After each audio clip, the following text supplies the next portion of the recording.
Hello, my name is Angela Frazier, and today I'm going to talk to you about how I included my loved ones in my recovery process.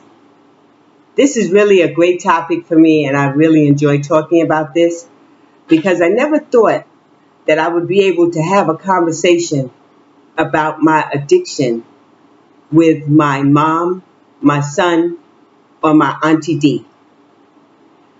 They're my support unit. I love them. And the conversations that I shared with them that helped support my recovery as well as educate them focused on the substances that I was using, which was crack cocaine, sniffing cocaine, and drinking. And how once I started smoking, I wasn't able to stop. I was honest about my disease. I was honest about my feelings of expectations that I felt the family put on me. Um, they actually didn't put any expectations on me. These were expectations that I thought inside my head that they wanted of me. My mom is an overachiever as well as my Auntie D. And I always felt that I didn't live up to who they wanted me to be. And when I began using substances, I really was ashamed and embarrassed because, to my knowledge, as I shared with my mom and my auntie, was that I was the only addict in the family. Now, to this day, I still only know of me being the only addict in the family because there were just things that my family didn't talk about and things that were just brushed under the rug.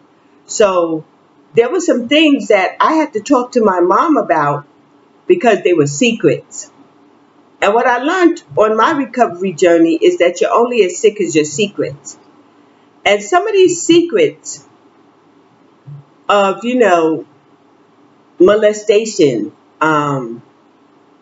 incest, that you sort of heard little rumors about at family gatherings, but it was never discussed in any detail. It was just like, oh, you can't go over to so and so house because he doesn't know how to be around little kids. And I never really quite understood what all of that meant.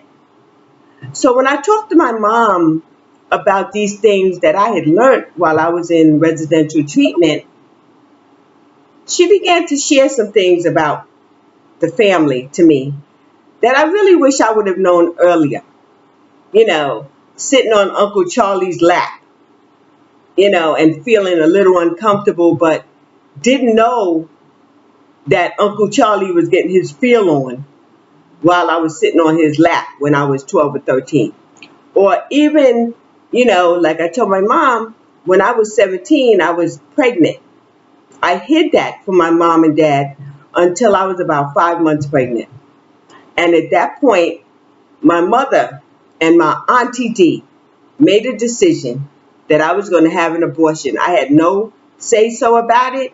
They took me to Park Med and I had a saline abortion. I gave birth to a stillborn baby and it was never talked about after that. It was buried so deep down that I had forgotten that I had even been pregnant at 17. So these are some of the things that I had shared when I was in treatment and with my therapist and my individual clinician. So I felt I needed to have these conversations with my mom and my auntie about, not being given a choice. They made the decision for me, and I understand why they made it, because they thought it was the best thing for me, as opposed to me being a teenager with a child. But underneath, I felt like they just did whatever they wanted with me. And that bothered me. And I carried that for a very, very long time.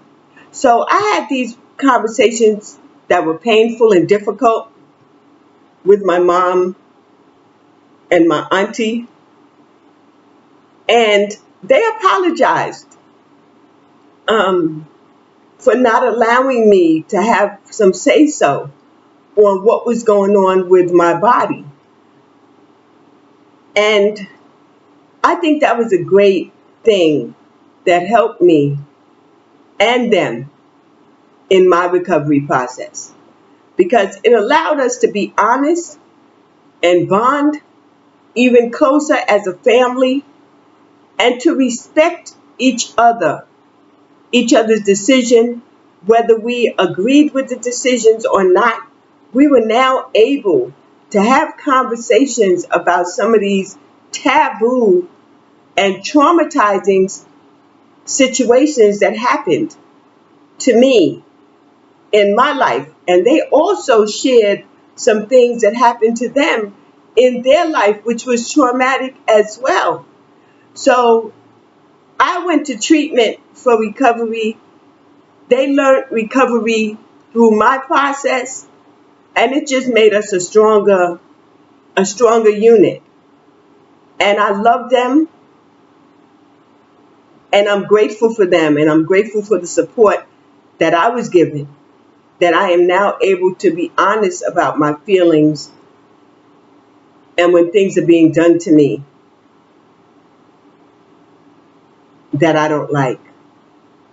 So I love the loved ones, and they have helped me tremendously through my recovery process, and through my process, they too are recovering.